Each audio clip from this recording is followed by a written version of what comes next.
525,600 minutes, 365 days, or 1 year ago, Marvel's Spider-Man 2 swung into our lives and made its long-awaited debut. Now, the question remains, now that a year has officially passed, just how good of a game is it? Has it held up in quality, or has that quality fallen off? Or maybe it's somewhere in between.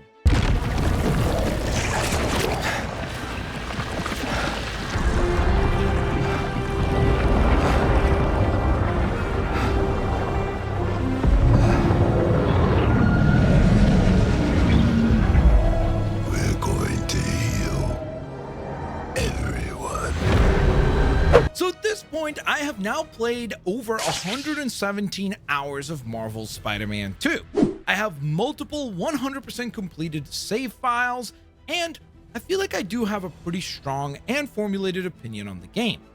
And to me, personally speaking, I would say that, well, the best way to describe Marvel's Spider-Man 2 is frustrating. Frustrating because it's a game that has such an incredible amount of potential and so many interesting and great ideas, genuinely. But in nearly every instance, it chooses the most safe, boring, and oftentimes just simply confusing direction to go in.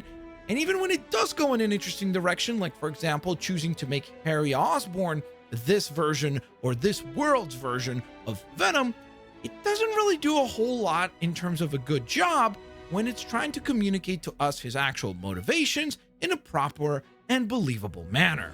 Now, that frustration, for me at least, reaches a boiling point, especially because, well, besides the story, I feel like pretty much everything else in this game is second to none. I mean, the gameplay in the game is genuinely fantastic. Like, I understand that some people make the case that Marvel's Spider-Man and Marvel's Spider-Man Miles Morales both offered a lot more in terms of gadgets and therefore more fun as a result of that variance in gadgets from a gameplay perspective. And although I agree that that is definitely a valid point and that I kind of prefer the larger gadget count, but for me, the gameplay does not really get any worse, it's just simply different. This game chooses to focus more on the ability side of things, whereas the previous titles definitely leaned a lot more into the technological gadgety side. Then you have the Traversal System, which is unbelievable. I mean, I genuinely think that there is no better, more intuitive, and just viscerally fun traversal system in any other Spider-Man game. The sense of speed that you get while just webbing through the city is fantastic, particularly also when you're applying then on top of that the web wings, which allow you to traverse even faster. But then you also add into that whole equation the spider dash and the spider jump ability, along with things like the loop-de-loop, or being able to just ski across the water when you're moving very, very quickly, as well as the brand new slingshot launch. I feel it really rounds out the traversal system to feel incredible. It's very easy to jump into, but if you spend the time to really master it, you do start to feel like you're pulling off these really satisfying combinations of movement as you're traversing the city. Another element that I feel like is oftentimes overlooked when it comes to video games is the score and I guess the sound engineering in general. And for me personally, I have to be honest with you guys, that is one of, if not my favorite part about Marvel's Spider-Man 2. The score by John Paisano once again delivers an incredible and emotional background to many epic moments. It's perfectly tense when it needs to be, it's emotional when it needs to be, and uplifting and exciting when the moment requires it as well. And also quick shout outs to my friends for gifting me the actual score on vinyl. So then we transition to probably the most divisive portion of this video, because next let's talk about the story. That is probably the part of the game that I have the most issue with now that a year has actually passed. I think immediately the word frustrating just jumps right into my mind. Because, for example, like, let's talk about Kraven. I love the idea of Kraven and the idea of how he's presented in this game. I mean, we're talking about a man who's obsessed with finding a challenge that he finds worthy, who then becomes utterly unhinged after realizing that he has a terminal illness that he would find shameful to die to. Or at least that's what I think they wanted to portray. But we see him constantly calling for his henchmen, his robot dogs, to try and help him in his different encounters with the Spider-Man. That seems counterintuitive to this honorable dude who lives by this very stringent code, who then is simply seeking a glorious battle to go out in a blaze of glory. Well, really, the only time that we see him honor this code that he quote-unquote lives by is in his actual final battle with Venom, where it truly is a one-on-one battle where obviously Kraven breathes his final breath, and we get to finally see him stick to this idea of him finding someone who is worthy of being his challenger.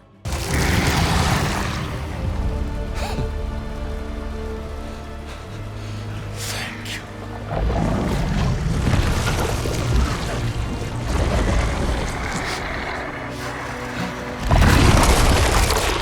I just genuinely think that we could have just gotten maybe one or two more even cutscenes of Kraven, let's say, just kicking out his henchmen, or maybe even destroying one of those robot dogs when it tries to interfere in his battle with Spider-Man, to try to communicate to us as the players that he truly holds this code of his dearly, and it is the one and only guiding principle in his life. So I've almost completed my 4th replay of this game in the last year, and I still don't understand why exactly is MJ portrayed the way that she is. It seems like they genuinely just don't have an actual idea for what to do with her as a character. I mean, if I'm not mistaken, the first game ends with her quitting her traditional job to pursue this hard-nosed journalistic writer path, only to then fail, go back to work in the traditional environment of the Daily Bugle under J. Jonah Jameson, and then at the end of Marvel's Spider-Man 2, once again, learn the exact same lesson of where she says that she basically cannot work in that traditional environment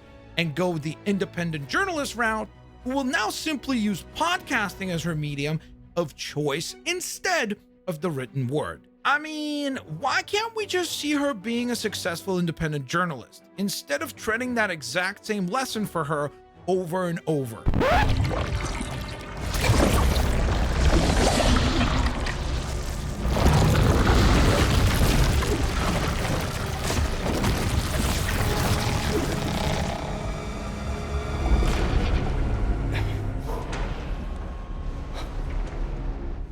Harry, are you... Oh, God.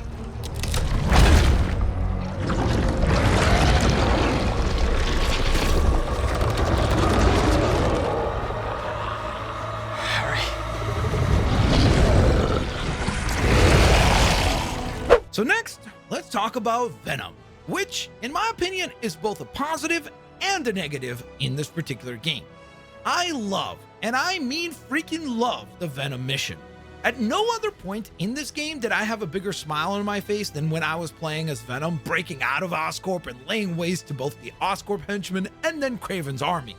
But then I activate my brain and I start to think about the character's motivation and behavior, and I start to feel like the game does kind of a terrible job of explaining why Harry makes this crazy descent in character so quickly. Now, don't get me wrong, there is a possible answer to this criticism that I present. However, I don't know whether or not that's just my own theory or if it's actually what they had intended to do. Because there is one scene that is actually oftentimes overlooked, where it seems like the symbiote itself presents itself to Harry as his mother.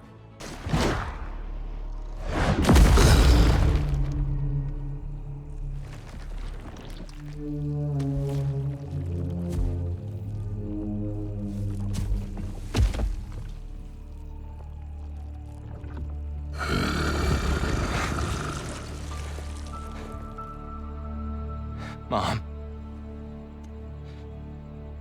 I don't... What did I just do? Don't be scared, honey. You finally have the power to do what we've always wanted. We're going to heal the world. That, I think, is super compelling, because if, let's say, that is what the symbiote is doing, basically manipulating Harry to think that it's his mother's wish to heal the world, I mean, that's believable. It's a strong motivation for why Harry becomes so driven and so incredibly aggressive about this new crusade of his.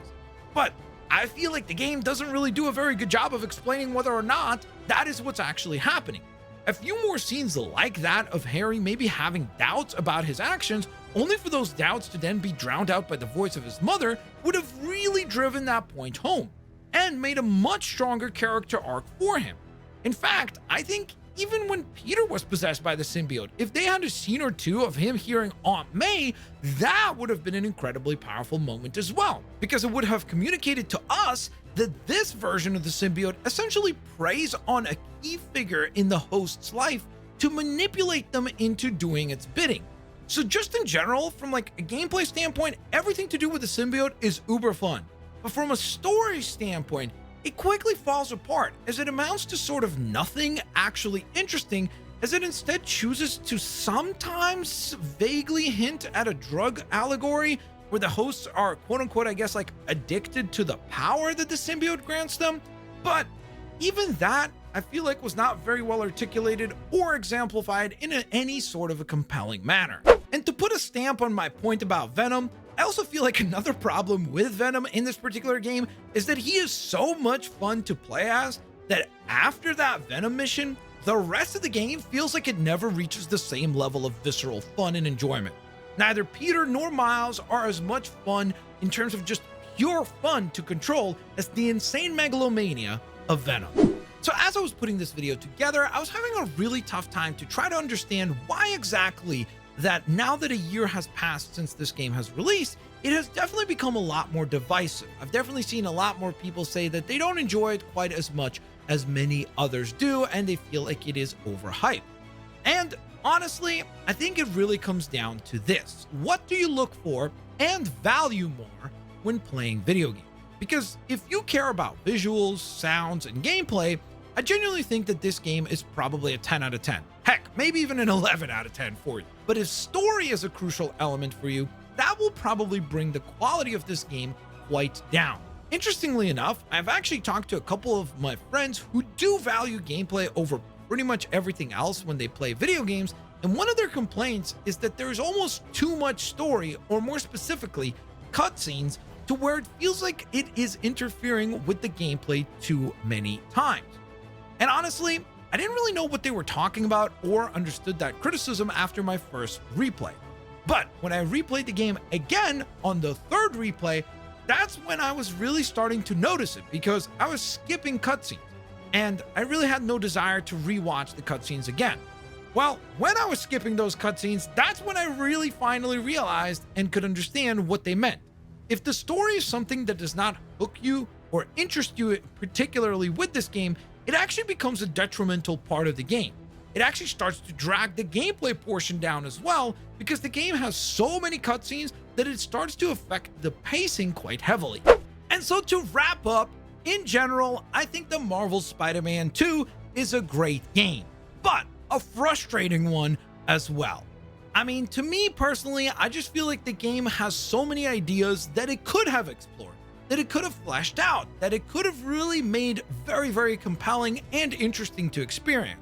However, it never really does so. And because of that, it feels like the game never kind of hits its full potential. It seems like it kind of walks around the territory of becoming unbelievable, like the kind of game that you just remember for decades and decades and decades. But unfortunately, it just misses a couple of those extra few steps. Interestingly enough, I did post a community poll over on my official YouTube channel asking the community to rate Marvel's Spider-Man 2 a year after its release. And to my surprise, I saw that the vast majority of people, 60+% of the vote, did go ahead and still give the game a 9 or a 10 out of 10. Now, my rating would definitely be lower than that. I would probably say that I am more closer to like a 7.5, maybe inching towards like a 7.75 out of 10. Now that I've done multiple playthroughs of the game and have had a lot more time to kind of think and I guess figure out my true in-depth thoughts on Marvel's Spider-Man 2. Once again, if you guys enjoyed the video, please don't forget to leave a like. Remember also that just because we might disagree on this particular video game, that is all that it is. It is just a disagreement on a video game. So if you still love Marvel's Spider-Man 2, you can continue to think that it is the greatest thing since sliced bread, or if you think that this is the single worst video game ever made, guess what? You're entitled to that opinion as well. But please be respectful down in the comment section below. Thank you guys so much for watching. I will hopefully get you guys here on the next one. Peace out. See you later, alligators.